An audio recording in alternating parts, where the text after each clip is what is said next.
Magandang hapon po muli sa inyong lahat mga kaibigan. Salamat po sa ating Panginoon dahil ngayong hapon ay makakapagpatuloy po tayo sa pagbabasa ng ating ginagawa, ang ating Bible reading. Salamat din po sa inyong mga buhay na laging nariyan na umaantabay sa Bible reading po natin.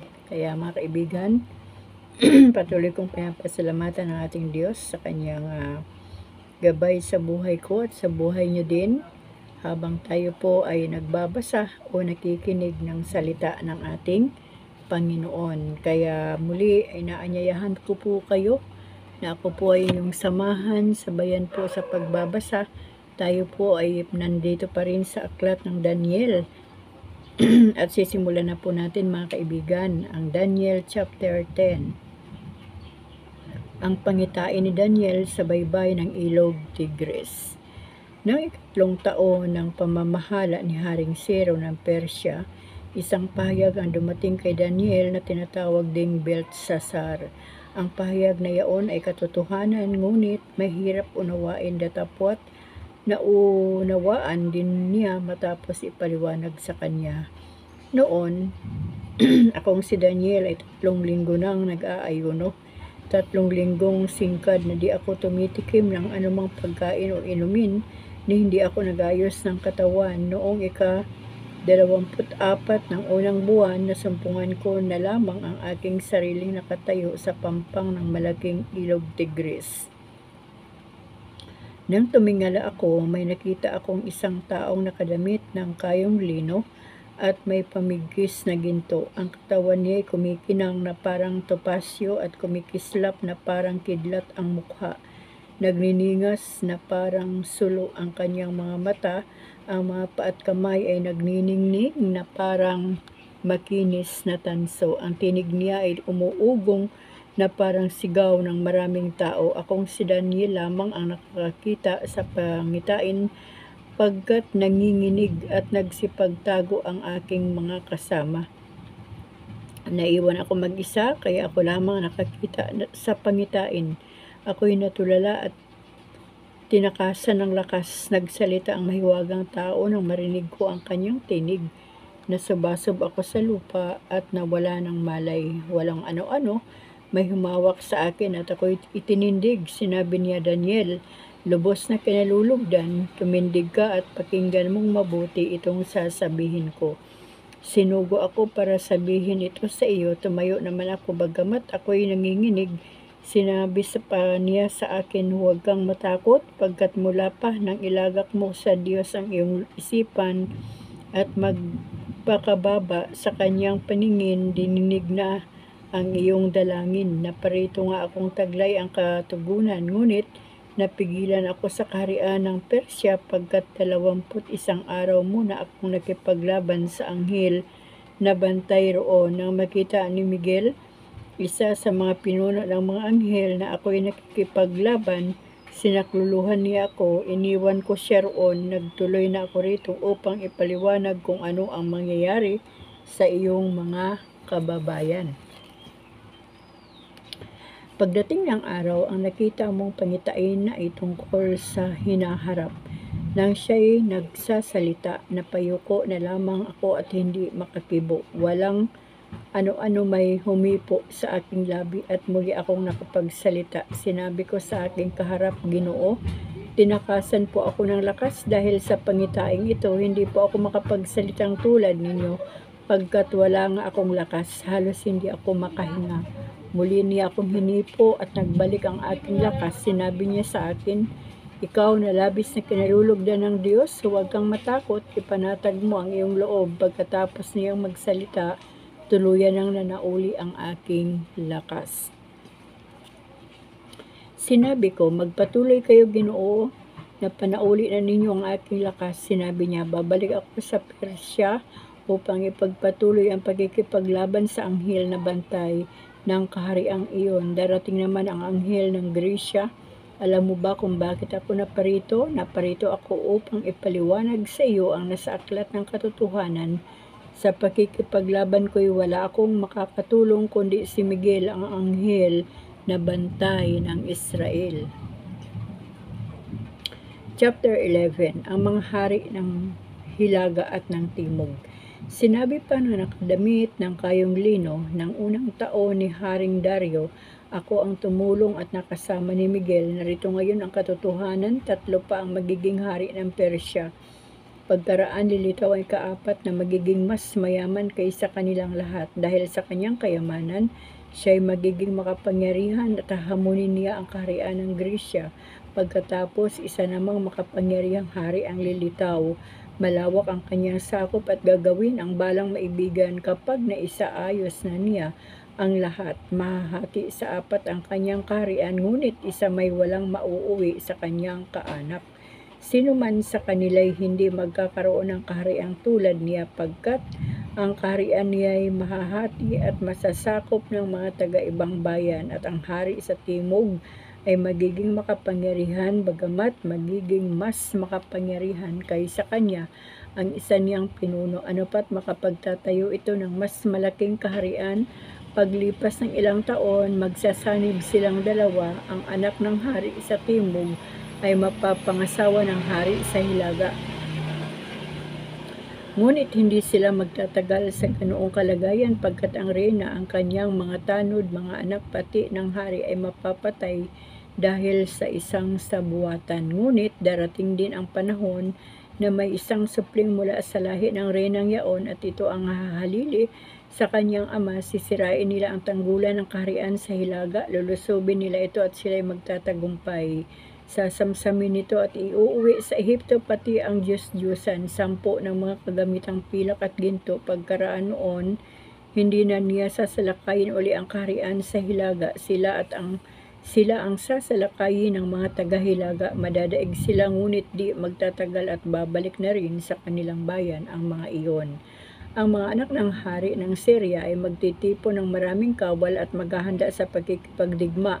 Isa sa kanila ay hindi mapipigil na parang baha. Sasalakayin niya pati tanggulan ng isang hari sa timog. Dahil dito sila'y haharapin ng hari ng Ehipto kasama ang marami niyang kawal, at sila'y malulupig. Bunga nito, lalakas ang loob ng hari ng Ehipto at lilipulin ang libu-libong kawal ng hari ng Syria. Ngunit panandalian lamang ang pagtatagumpay ng hari ng timog. Ang hari ng Syria ay muling magtatayo ng hukbong mas malaki sa una, at pagkalipas ng ilang taon, muli siyang sasalakay kasama ang mas maraming kawal na labis-labis sa lahat ng pangailangang pandigma. Sa panahong yaon, marami ang maghihimagsik laban sa hari ng Ehipto. Kabilang na ang mga kababayan mong mapupusok. Mag-aalsa rin sila bilang katuparan ng pangitain, ngunit pawang mabibigo. Ang hari sa hilaga ay darating upang kubkubin at salakayin ang matibay na lungsod. Hanggang sa masakop ito, mapipigilan ang hukbo ng hari ng Ehipto at walang magagawa, pati ang mga pinakapiling kawal.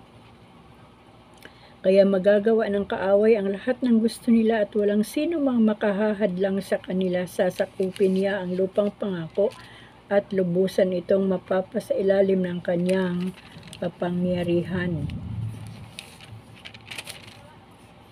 Pipilitin niyang sakupin ang buong kaharian ng Ehipto. Makikipagkasundo siya sa hari roon at iaalok ang kanyang anak upang maging asawa nito. Ngunit hindi siya magtatagumpay. Pagkaraan niyon, haharapin niya ang mga bansa sa baybay dagat at bibihagin ang mga taga roon. Ngunit malulupig siya ng isang di kilalang pinuno, at ito ang puputol sa kanyang kapalaluan. Ang haring ito ay babalik sa sariling kuta, ngunit mamamatay siya sa daan at hindi na makikita kailanman. May papalit sa haring ito. Magsusugo siya ng mga tauhan upang sa pilitang maningil ng buwis, ngunit di magtatagal at siya ay palihim na papatayin. Ang masamang hari. Isa namang hamak na tao ang papalit sa kanya. Wala siyang karapatang maging hari, gayunman sa panahong hindi inaasahan, kukunin niya ang pamamahala sa pamagitan ng daya at katusuhan. Lahat ng humadlang sa kanya ipapatayin niya, pati ang punong saserdote. Makikipagsundo siya sa maraming mga bansa, ngunit dadayain niya ang mga ito. Bagamat maliit ang sariling bansa, siya ay magiging makapangyarihan. Walang sabi-sabi niyang kukunin ang pinakamainam na lalawigan Gagawa siya ng mga bagay na di nagawa ng kanyang mga ninuno. Babahaginan niya ang kanyang mga tagasunod ng mga nasamsam nila sa digmaan. Iisip siya ng mga paraan lamang sa iba't ibang tanggulan, ngunit hindi siya magtatagal. Ang haring ito ay magtatatag ng isang malakas na hukbo upang salakayin ang Ehipto, ngunit mas malaki ang hukbong ihaharap nito sa kanila. Gayunman, malulupig ang Ehipto sa katusuhan ng kaaway, pati ang mga kasalo niya sa pagkain ay makikipagsabwatan laban sa kanya. Kaya malulupig ang hukbo niya at marami ang mamamatay sa labanan. Ang dalawang hari ay magkasalong kakain at magpupulong, ngunit parehong may masamang iniisip sa isa't isa. Gayunman, walang mangyayari sa iniisip nila pagkat di pa dumarating ang takdang panahon. Ang hari ng Syria ay uuwing taglay ang malaking kayamanang nasamsam niya, ngunit bago umuwi sa sariling kuta, uusigin muna niya ang relihiyon ng bayan ng Diyos. Darating ang araw na muli niyang sasalakayin ang Ehipto, ngunit sa pagkakataong yaon ay iba na ang magiging pangyayari. Hahadlangan siya ng hukbong dagat ng mga Romano at siya'y matatakot dahil dito'y uurong siya at ibubuhos sa relihiyon ng bayan ng Diyos ang kanyang puot. Sa pagbabalik niyang ito, hahalagahan niya ang payo ng mga Hudyong tumalikod sa kanilang relihiyon. Magsusugo siya ng mga kawal upang lapastanganin ang templo. Ipatitigil pa niya ang pang-araw-araw na pagsusunog ng handog at ipapalit ang kalapastanganang walang kapantay. Aakitin niya sa pamagitan ng daya ang mga Hudyong tumalikod sa kanilang reliyon, ngunit maninindigan ang mga kumikilala sa Diyos at sila'y magtatagumpay. Ang mga tao ay pangungunahan ng mga kababayan nilang may pagkaunawa, ngunit may mamamatay sa kanila sa labanan. Ang iba'y susunugin at ang iba'y bibihagin. Sa ganito nilang kalagayan, may tutulong sa kanila ng bahagya at marami ang magkukunwaring kasama nila. Kabilang sa magiging biktima ang ilan sa mga lider na may unawa. Dahil sa pag-uusig na ito, ang bayan ng Diyos ay magiging dalisay at lilinis hanggang sa dumating ang takdang wakas. Gagawin ng hari ang kanyang maibigan. Itataas niya ang kanyang sarili, sasabihin higit siya kaysa alinmang Diyos-Diyosan at hahamakin ang kataas-taasang Diyos. Magtatagumpay siya hanggang sa araw na ibuhos ng Diyos ang kanyang puot. Pagkat kailangang maganap ang mga bagay na itinakda, hindi niya pahalagahan ang Diyos-Diyosan ng kanyang mga magulang, ni ang dinidiyos ng mga kababaihan. Sa halip, ipalalagay niyang higit siya sa mga iyon. Wala siyang kikilanling Diyos, kundi ang Diyos ng digmaan, Diyos-Diyosang ni hindi naisip ng kanyang mga magulang. Ang Diyos-Diyosan niyang ito ang aalayan niya ng ginto, pilak, mamahaling bato at mamahaling regalo. Kasangkapanin niya ang mga taong sumasamba sa mga Diyos-Diyosang hindi kilala. Hahatian niya ng samsam ang lahat ng kakilala sa kanya. Sila'y gagawin niyang tagapamahala sa at babahaginan ng lupa. Darating ang araw na ang Syria ay sasalakayin ng Ehipto, ngunit haharapin niya ito sa pamagitan ng maraming karwahing pandigma, kabayuhan at mga bapor. Sasalakayin niya ang mga bansa sa palibot at malulupig ang mga ito, pati ang lupang pangako. Libo-libo ang mamamatay sa labanan, ngunit hindi niya masasakop ang Edom, ang Moab at ang kalakhang bahagi ng Amon. Maraming bansa ang masasakop niya, kabilang dito ang Ehipto. Sasamsamin niya ang ginto, pilak at lahat ng kayamanan ng Ehipto. Pati ang Libya, ang Ethiopia ay masasakop niya, ngunit mababagabag siya dahil sa balitang darating mula sa silangan at hilaga. Dahil dito'y mag-aalab ang kanyang puot, kaya't ilalabas niya ang kanyang hukbo upang pumatay kabi-kabila. Anupat makapal na tao ang kanyang mapapatay, at magtatayo siya ng malapalasyong tolda sa pagitan ng dagat at ng banal na bundok, ngunit doon na siya mamamatay nang wala man lamang tutulong sa kanya. Chapter 12, pahayag tungkol sa huling panahon. Sa pagkakataong yaon, darating si Miguel, ang makapangyarihang bantay ng bansang Israel, at magkakaroon ng matinding kahirapang hindi pa nangyayari kailanman, ngunit Maliligtas ang mga kababayan mong ang pangalan ay nakasulat sa aklat ng Diyos. Mabubuhay ang marami sa mga namatay sa lahat ng panig ng daigdig, ang iba'y sa buhay na walang hanggan, at ang iba'y sa kaparusahang walang hanggan. At siyaong may pagkaunawa at umakay sa marami tungo sa kabutihan ay magniningning na parang tala sa kalangitan magpakailanman. Daniel, ingatan mo muna ang mga salitang ito at isara ang aklat. Hanggang sa takdang panahon, marami ang magsasaliksik upang tumuklas ng karunungan. Akong si Daniel ay tumingin at may nakita akong dalawang tao, isa sa magkabilang pampang ng ilog. Tinanong ng isa, yaong lalaking nakatayo sa gawing dulo, gaano pa katagal bago maganap ang mga pangitaing ito? Itinaas nito ang dalawang kamay at narinig kong sinabi niya, sa ngalan ng Diyos na nabubuhay magpakailanman, magaganap ito sa loob ng 3 taon at kalahati kapag natapos na ang paghihirap ng bayan ng Diyos. Hindi ko nauunawaan ang kanyang sagot, kaya nagtanong ako uli, Ginoo, anong talaga ang mangyayari? Sinabi niya sa akin, tumahimik ka na, Daniel. Ang kahulugan nito ay mananatiling lihim hanggang sa uling araw.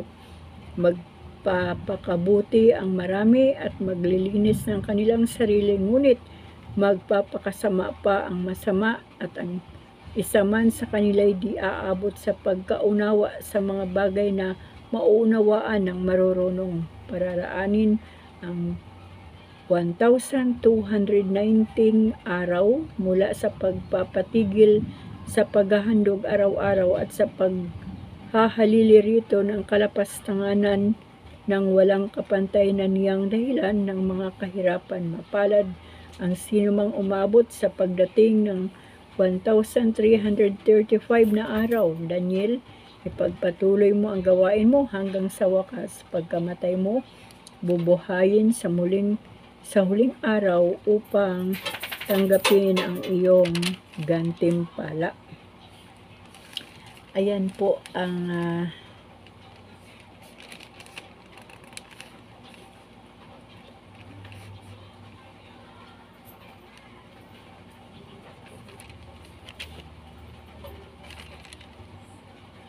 kwento po ni Daniel.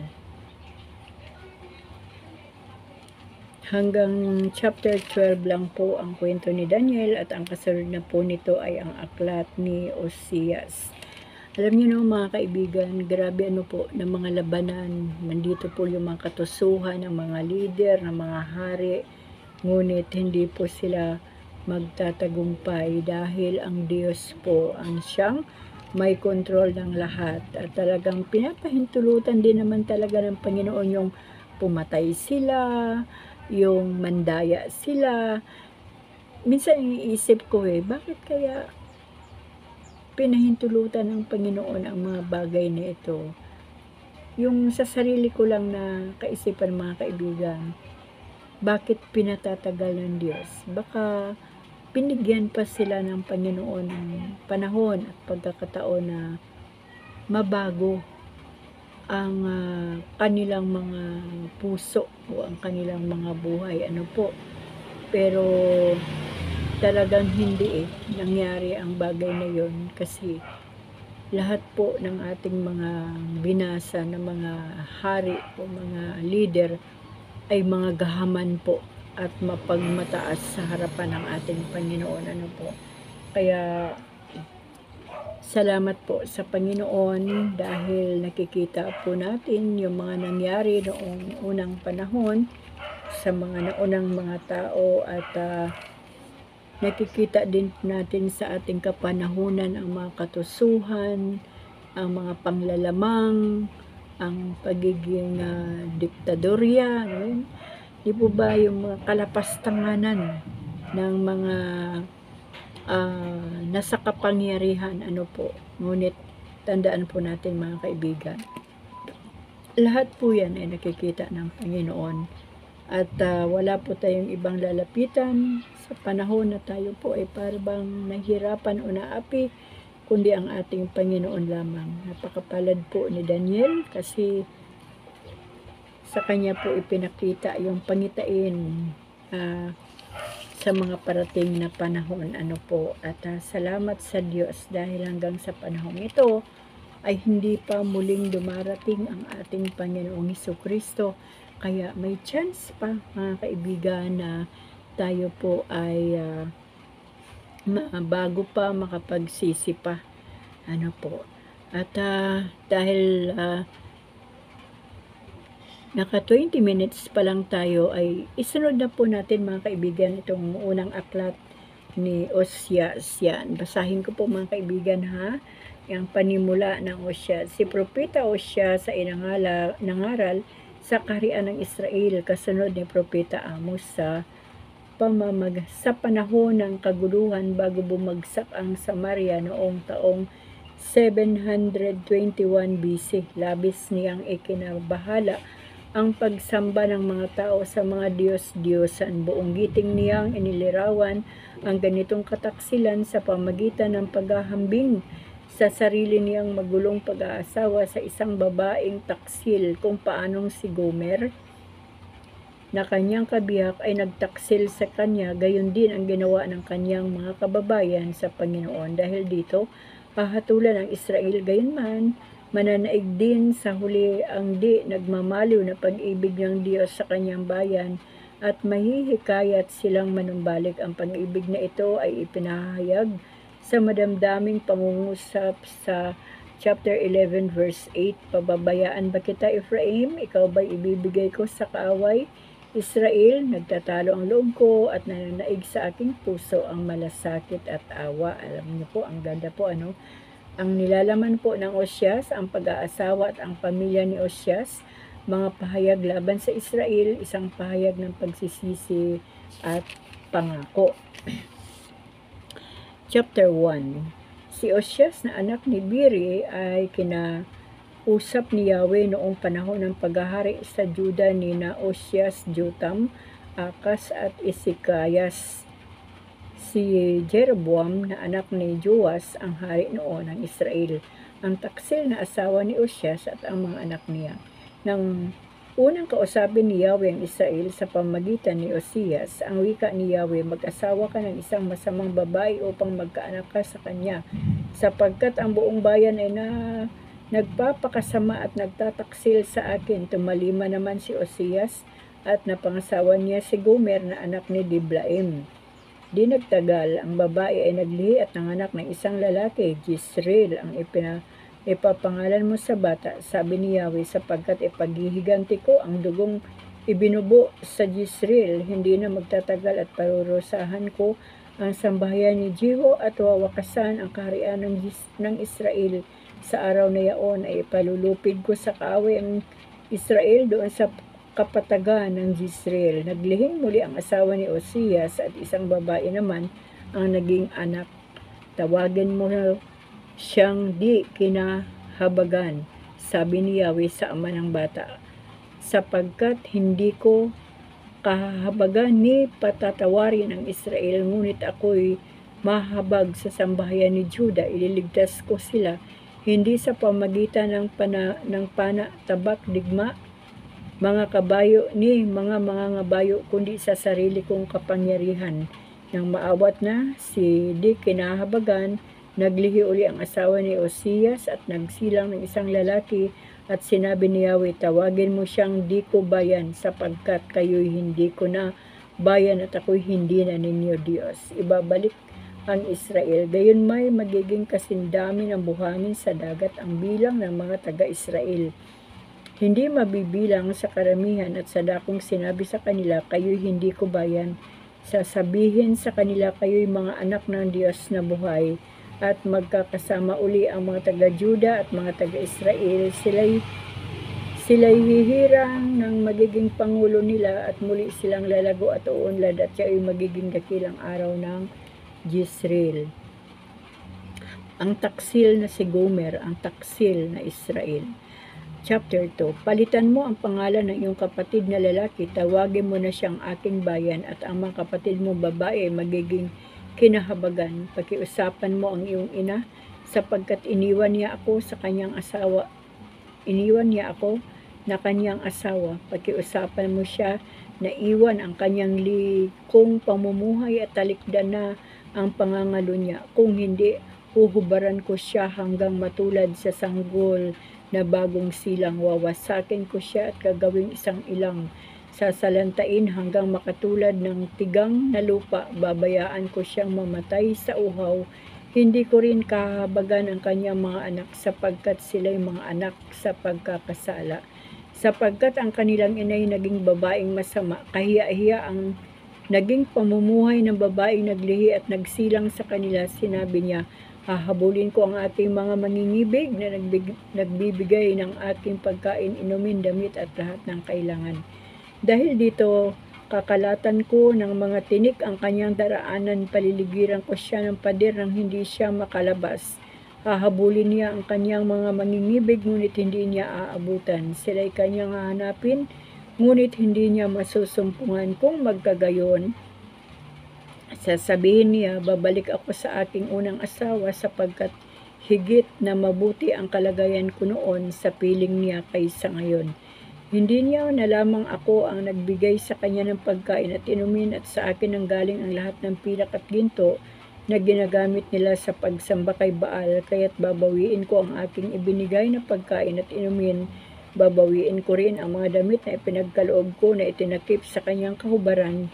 Ibibilad ko ang kahubaran niya sa harapan ng kanyang mga mangingibig at walang makapagliligtas sa kanya mula sa aking kamay. Wawakasan ko na ang lahat ng kanyang kasayahan, mga kapistahan, mga araw ng panilin at lahat ng itinakda niyang pagdiriwang, at sasalantain ko ang kanyang mga ubasan at mga punong igos na sinasabi niyang upa sa kanya ng mga mangingibig niya. Lahat ng iyan ay kakanin ng mga hayop at mistulang gubat ang kauwian. Parurusahan ko siya dahil sa mga araw ng pista sa kanyang ipinagdiwang sa karangalan ni Baal, sapagkat nagsunog siya ng kamanyang sa mga diyos-diyosan.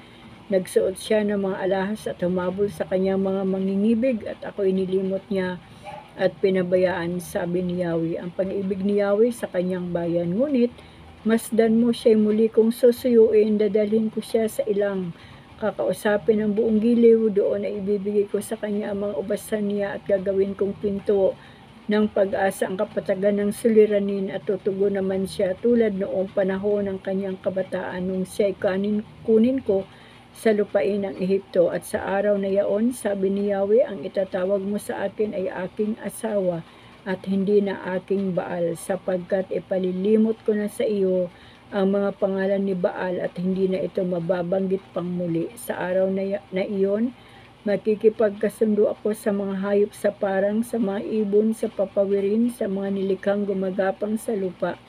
Aalisin ko sa lupain ang pana, ang tabak at ang digma. Gagawin ko ang lahat ng ito alang-alang sa iyo, at ikaw ay mahihimlay ng matiwasay. Ikaw ay magiging aking asawa magpakailanman. Israel, mabubuklod tayo sa katuwiran at katarungan, sa matibay na pagmamahalan at sa kaawaan. Ikaw ay magiging tapat kong asawa at makikilala mo ako, si Yahweh. Sa araw na yaon, sabi ni Yahweh, tutugunin ko ang panalangin ng aking bayan na magkaroon ng mga ulap upang ibuhos sa lupa na humihingi naman ng ulan. Sa gayon, sasagana sa lupain ang trigo, ubas at olibo. Ito naman ang katugunan sa pangangailangan ng Israel. Sa panahon ding iyon, ay ibabalik ko ang mga Israelita sa kanilang lupain at kahabagan ko di kinahabagan. Sasabihin ko kay di ko bayan, ikaw ang bayan ko, at tutugon naman siya, ikaw ang aking Diyos. Si Osias at ang babaeng mga ngalo niya. At chapter 3, at sinabi sa akin ni Yahweh, humayo kang muli at patuloy mong ibigin ang iyong taksil na asawa, bagaman siya'y nakipag-ibigan sa iba, sapagkat mahal pa rin ni Yahweh ang Israel, kahit na bumaling sila sa ibang Diyos at nawiwiling magdala ng mga handog na tinuyong ubas kay Baal. Kaya't binili ko siya sa halagang 15 pirasong pilak at 6 na kabang sibada, at sinabi ko sa kanya, makikisama ka sa akin ng maraming araw Huwag ka nang magpakasama o paaangkin sa ibang lalaki. Ako man, hindi kita gagalawin sapagkat ang mga taga-Israel ay mananahanang walang hari at walang pinuno sa loob ng mahabang panahon. Mawawalan din sila ng mga handog, haliging sagrado, ifod at larawan ng mga Diyos-Diyosan. Pagkatapos, manunumbalik sila kay Yahweh na kanilang Diyos at kay David na hari nila. Nanginginig silang lalapit kay Yahweh at malalasap nila ang kanyang kabutihan sa mga huling araw. Chapter 4. Ang hinanakit ni Yahweh laban sa Israel. Dinggin ninyo mga taga-Israel ang pahayag ni Yahweh sapagkat may hinanakit siya sa inyo.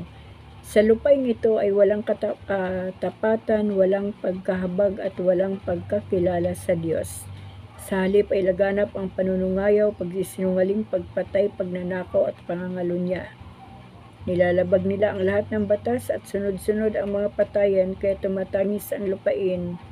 Nalulumbay ang lahat ng naninirahan dito, halos malipol ang mga hayop sa parang, ang mga ibon sa papawirin at mga isda sa dagat. Ang hinanakit ni Yahweh laban sa mga saserdote.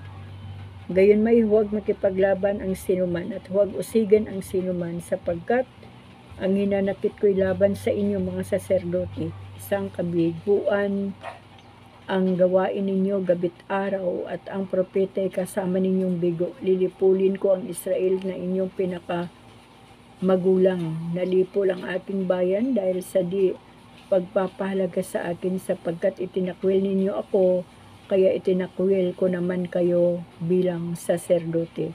At siyamang kinalimutan ninyo ang aking kautusan, kalilimutan ko rin ang inyong mga anak. Habang dumarami ang mga saserdote, lalo naman silang nagkakasala sa akin, kaya gagawin kong kahihiyan ang kanilang kadakilaan.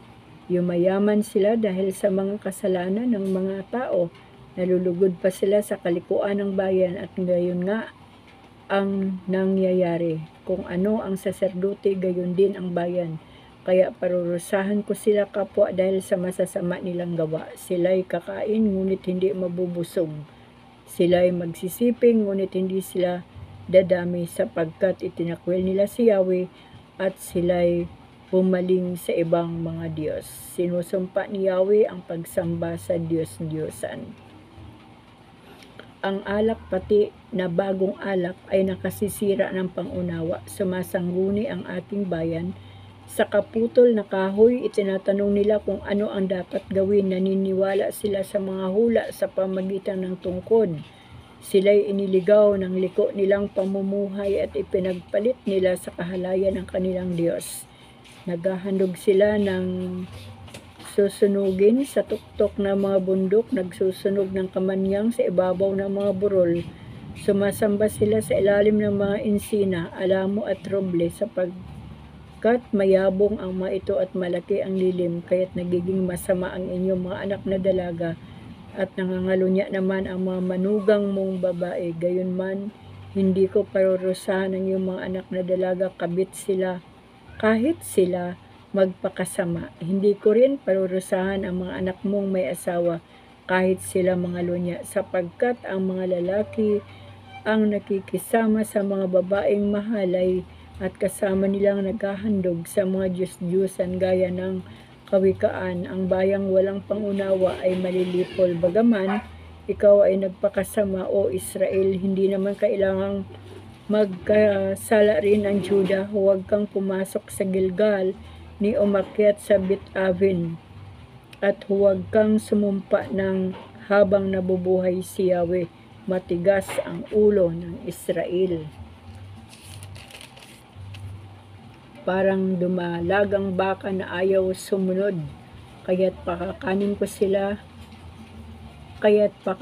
ba sila ni Yahweh tulad ng mga tupang dinadala niya sa maluwag na pastulan?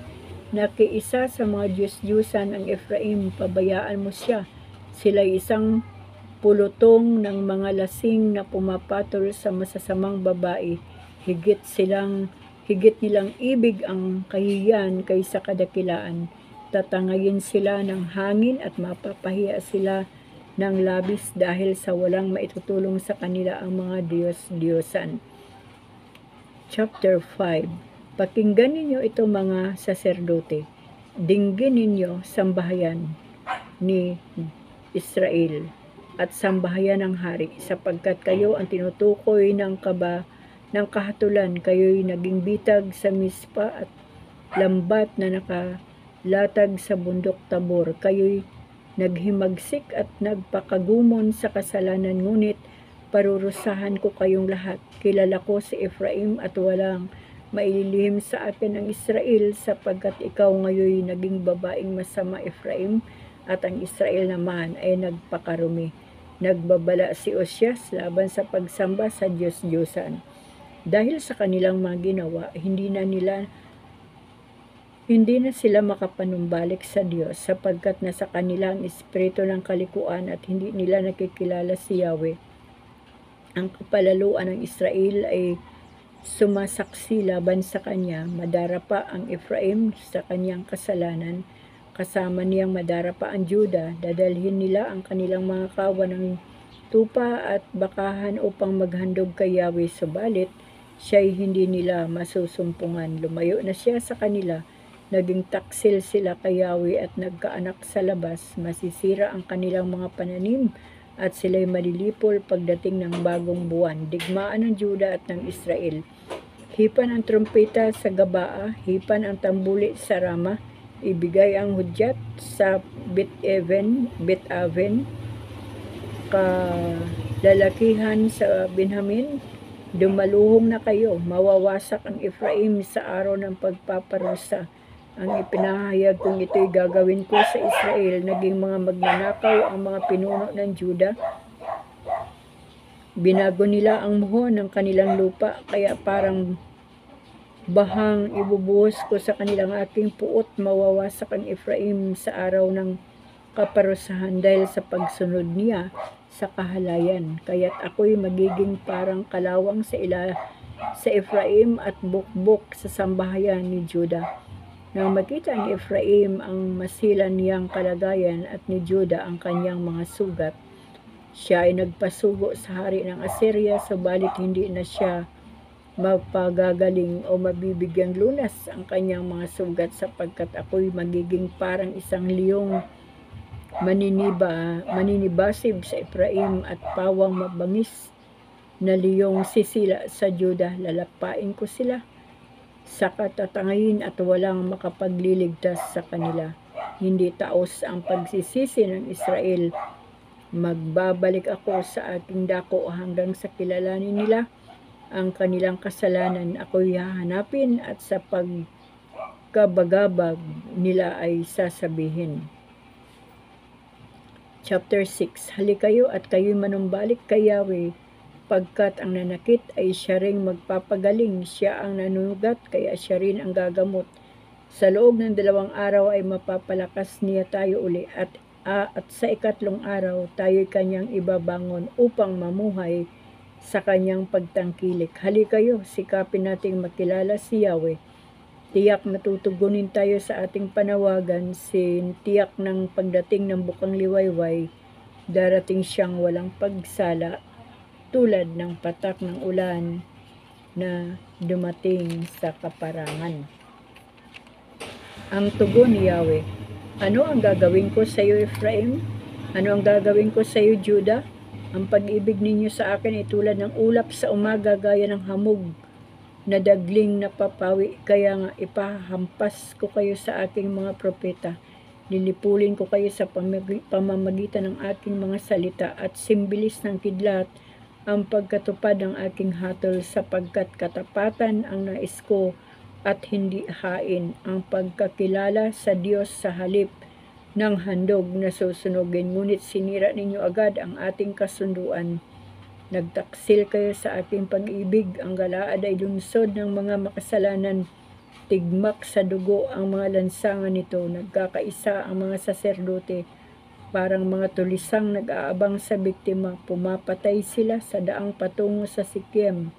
Napakalaking kasalanan ang ginawa nila. Sa kahindik-hindik ang nakita ko sa Israel. Nagpapakarumi ang mga tao sa pagsamba sa mga Diyos-Diyosan, nakatakda na rin ang parusa sa iyo, Juda.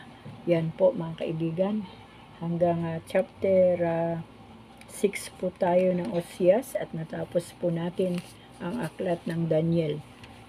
Napansin niyo po ba na galit na ang Panginoon at wala pong ibang dahilan na ikinagagalit ng Diyos kundi yung pagsuway ng tao at higit sa lahat yung pagsamba sa mga Diyos-Diyosan. Yan lang po lagi ang ating naririnig at nababasa na ikinagagalit ng Diyos sa mga Israelita at sa lahat ng mga tao doon sa Old Testament. Ang kanilang pagsamba sa Diyos-Diyosan ang nagiging dahilan kung bakit po nagiging masuwayin at lapastangan ang mga Israelita at ang ibang lahi. Kaya mga kaibigan, sa atin pong kapanahunan ay iwasan na po talaga natin. Iwaksin na po talaga natin sa ating mga buhay ang pagsamba sa Diyos-Diyosan. Alam niyo po yung nabasa natin na nangalunya, yan. Kumbaga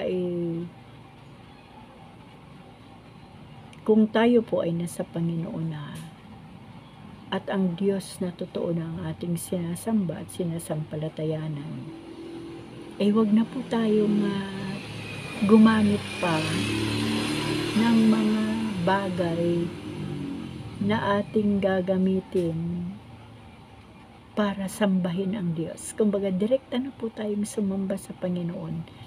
Direkta na po tayong manawagan sa Panginoon. Direkta na po tayong manalangin sa ating Diyos. At hindi na po natin kailangan ang mga Diyos-Diyosan na yan para makapanalangin tayo sa Panginoon. Ang Diyos po ay sa puso lamang nakatingin.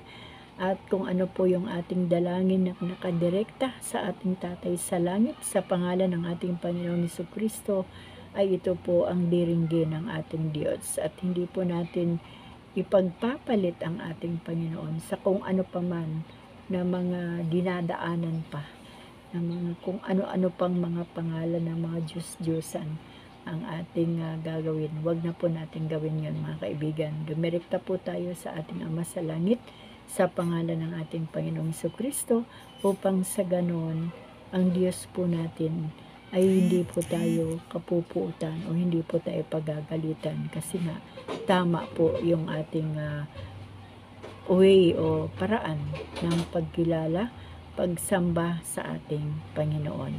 So, hanggang dito na lang po mga kaibigan. Salamat po sa Diyos sa kanyang salita. Salamat sa kanyang gabay at patnubay sa ating mga buhay, sa pangunawa na ibinibigay niya sa atin. Kasi kailangan po talaga nating maunawaan ang salita ng Diyos. Hindi man po natin maunawaan lahat, pero meron po tayo talagang nauunawaan dito na mensahe ng Panginoon sa ating mga buhay. Kaya dito ko po muli tatapusin ang ating pagbabasa at bukas po ay magsisimula po tayo sa Oseas chapter 7. Chapter 7 po bukas ang ating, tama po ba yun? Yes, chapter 7 ang ating sisimulan. Kaya mga kaibigan, maraming salamat po sa inyo sa oras na ito, at purihin po ang Panginoon sa buhay nating lahat. Atin pong itataas, itatangal ang Diyos sa ating mga buhay, at siya lang po ang ating mamahalin. Wala na pong iba pa na pinakauna nating mamahalin ng higit pa sa ating mga buhay, kundi ang ating Diyos lamang. Kaya hanggang dito na naman po magtatapos ang ating Bible reading ngayong araw. At ang lagi ko talagang dalangin mga kaibigan ay patuloy po tayong pagpalain ng ating Diyos, hindi lamang sa mga material na bagay, kundi higit sa lahat ang pagpapalang espiritual na lalo pang palalimin ng Diyos ang ating espiritual na pamumuhay at ang ating pagkaunawa sa kanyang salita, at palalimin ng Diyos yung pag-ibig niya na ito po ay maranasan talaga ng ating buhay upang ito rin ang maipasa natin sa iba, yung pag-ibig ng Diyos. Kaya muli, maraming salamat po sa Panginoon. Salamat po sa inyong mga buhay. Salamat sa inyong suporta dito sa ating Bible reading at dito po sa aking YouTube channel. God bless us all po. Amen.